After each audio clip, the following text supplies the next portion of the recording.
Η μαγειρική είναι σαν τη μουσική. Πρώτα μαθαίνεις τις νότες. Μετά δοκιμάζεις να τις κατακτήσεις. Μαθαίνεις όρους, τεχνικές.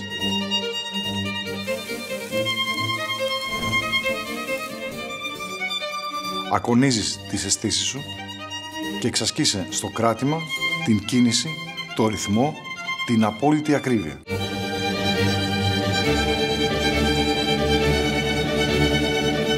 Παίζεις στην αρχή με τις συνθέσεις των άλλων.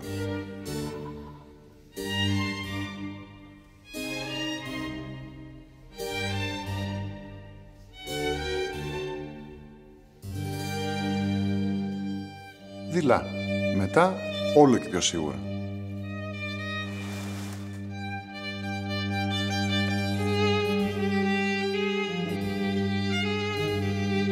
Ώσπου ένας αυτοσχεδιασμός, μια παραλλαγή, μια διαφορετική νότα και φτάνεις να συνθέτεις τη δική σου μουσική.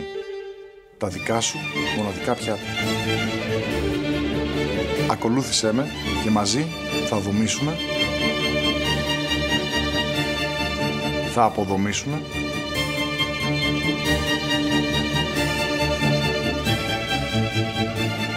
θα συνθέσουμε